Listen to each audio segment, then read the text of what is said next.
Hello friends out there in YouTube land, Robert Hamm here with Robert Hamm Photography. Today we're continuing our conversation about the TL70 by MiNT camera, and we're actually going over my Roll 3 review, just so that you know, and I'm giving you some of my favorite shots right here. Roll 2, 3, 4, 5, 6, and this is my first 60th shot so far. I've got plenty more coming to you. I'm bringing you my first 100, so stay tuned. Don't forget that if you're watching here, you're only getting half the story. Head over to Instagram.com. Follow me at Rob Hamm Photo, and you'll see each and every one of these images nice and close up, as well as a little bit of more information about them. So here you get the video, there you get the photo. So it's the whole package, we should say. So I'm bringing out these 10. Pro tip for you: take that little piece of paper off on your cartridge, and you've got a nice little container for these images. So you have to realize what was actually going on here, and I'm going to show you these images in order. Roll 1 is over here. I got them. I was looking at them earlier. It was a bust, but I learned a lot of information that's very important. And something I like to do is actually put my information down on here, kind of like my EXIF. Roll 2 right here was amazing. I really got markedly better results because I understood a little bit more about how the camera was metering, so I was able to make some better choices. Roll 3, I wanted to do some night photography.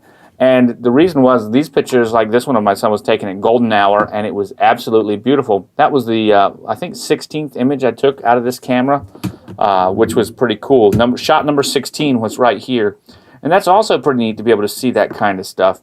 Guys, don't forget that right now you're looking at video of photos, and some resolution scaling may happen. So if you want to see the nice high-def images, just head over to Instagram. Okay, so as we look at this, I'm looking for 21. This is the first shot I went ahead and took right over here. Actually, probably wasn't the first shot. Where's the other one? 21. Yeah, no, it was. Nah. I think I'm missing one. We're going to find one somewhere. Anyway, shot 21, taken with my kids. This is night shot, right? So look at this. There's a very high fidelity image right here. Looks really good is what I'm trying to share with you. The flash is able to illuminate them. I'm using 5.6 plus flash. I should have used also some positive exposure compensation. No worries about that. As we continue on, you may notice the birds in the background. I have had a nest of birds in my chimney, and instead of scooping them out and killing them, I've decided to let them stay. Next year I'll put a hat over the chimney that keeps that from happening. So I do apologize. They squawk at all times. So there's my disclaimer. Use it wisely. This shot right here, this was number 29, and I was just opening up the shutter, and I wanted to actually see what it would do with just a long 10-second exposure. And look at that. We see the reflections of the lights. We've got the lights in the water. It's just a really neat emotive kind of shot. The number one thing here is lots of time people will say that they get these green banding that comes across, and it's very important to note that that's a developing issue that has less to do with the tension of the rollers in the actual camera itself and much more to do with the development. Don't forget, they usually disappear within 24 hours because it takes about that long for the print to totally develop. Although taking these images, I did not experience any of that here. I did experience some of that on this image. It looked like there was some green banding when I originally took the picture, but then next thing you knew, a few minutes later, it had disappeared. Once again, if you hear that as an issue with this camera or any Instax camera, that has to do with the developments, not necessarily the actual rollers. This one was pretty cool. This was shot 30, 5.6 flash plus bulb at 10 seconds, and that was really cool. So it's just a neat shot. Of course, I recognize that I have blown out the Virginia Beach fishing pier sign, and that's the other one that I was looking at for at the beginning of this. But I thought that it was pretty neat. Next time I might just go for a slower shutter instead of a 10-second shutter. I might go with like 5 seconds or something like that. But neat shot. The idea is to notice the fidelity of the image. It's really nice. You don't see any grain up here in the darks, and that's pretty cool. Here is just this one. These two are important to show you the difference. Okay, so first of all, I would never think to do night photography like this with my Mini 90 because I've tried it and it's just no good. You guys have seen those reviews. It doesn't work very well. That's because the aperture can only get as big as a 12.7. Here, we're getting a real 5.6, and that's pretty doggone good. So here's the two differences that you'll see. 5.6 plus flash plus exposure compensation, which means it gave me right at a 1 second exposure here. That's what it gave me. Flash and 1 second exposure. And I feel pretty confident saying that because I know the conditions that we were in. We were outside. It was pitch dark, right? And so the camera in automatic mode can only go down to 1 second. It won't hold the shutter longer than 1 second. So putting it on flash plus EC guaranteed that I was getting 1 second here.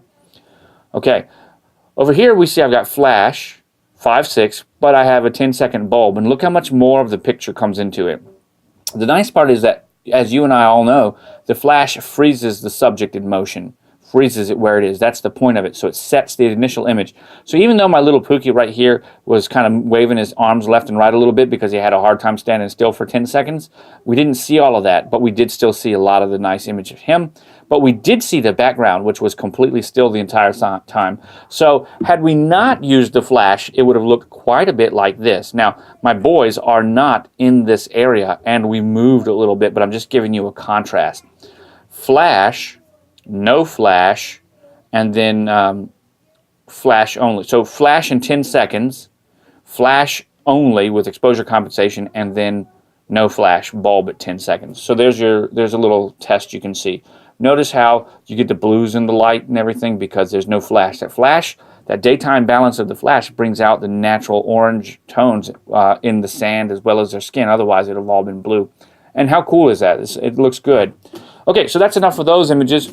Let's continue on along. We talked about that one as well. Here are my kiddos on a ball. The one thing I can say is that the flash does augment itself based on how close you are focusing, so it gets brighter or it gets a little bit less intense, gains intensity, lessens intensity based on your focus scale. The closer you are, the softer the flash, the further your focus. When you get over here to 2 meters to infinity, it's going to be at its most powerful. Problem is, if you are this close, you're going to get some flashback. So you could soften this flashback flare with something like the Gary Fong Ray Sphere, just the dome. That would be great, just to put the dome right over here, just cover it so that when it goes off, it would just kind of diffuse it a little bit. You could use pretty much anything you wanted, but it's very powerful. So if you're going to shoot close like that, you're going to want to diffuse. But even with that, what a cool image. Nice little image right there. Here's where I saw that I didn't really think that the flash and everything worked. There's actually a magician show going on right here, and it's a little circus act that's happening. And, outdoors, it is extremely dark here. The flash, as we can see, it illuminated a spot of about 3 meters in front of you, about 9-10 feet total, and that was it. So there's a nice test to tell us exactly what the limitations of the flash are. Once again, I'm at 5.6 plus EC, so I'm getting probably in this area around half a second, maybe a second exposure, something like that. I thought this one was cool. This one was kind of emotive. I did flash, 5.6 plus EC. I could have done bulb, but I wanted a silhouette of my kids in front of the love sign. And this one actually was really difficult because it's horizontal, right? It's landscape. So I had to actually frame the shot with the TL70 sideways, and you know that using the mirror or using this viewfinder, everything's mirrored and backwards. So it took me forever to get that. So I was very happy with the compensation, or with the composure, I should say. I like that shot. Here I was actually just testing a couple of different things. There's about an 8-second flash or bulb right here at 5.6, and here's 5.6 plus EC. So it's really neat to see all of this come out, but 8 seconds was probably too much. Probably would have had a much nicer result. It was really nice. If I'd had maybe just a little bit shorter of an exposure, that's what I'm trying to say. And then right here, when we look right here, I thought this one was pretty cool. That's just looking straight up at one of those little whirly things where you get on it and it spins you. It's like swings or whatever. And they just spin and spin and spin. And this is about 100 feet away from me, maybe 110 feet, something like that, straight up. And I thought it was pretty cool. So 5.6 plus EC, no flash, 5.6 at 8 seconds on bulb, and that was just me counting to 8. You know it wasn't 10 seconds because I released my finger before the shutter released itself, which will happen automatically. And that was pretty cool. So I enjoyed this. So here we go. Here are the images that I got from this roll. These are mine. This is actually my roll 3. These are my images 21 through 30. And they're taken at nighttime, something that I would never do with an Instax camera before. But when you've got something like the TL70, this big, beautiful, bright aperture right here, it masters the light. So might as well go ahead, take it out, and enjoy using it. Guys, I'm Robert Hamm with RobertHammPhotography.com. You can catch me over on Twitter at RobHammPhoto. If you don't catch me there, you're only getting half the story. I want to thank you for watching. I want to remind you to leave a thumbs up and a sub and a like. I want to tell you I'll catch you on the flip side.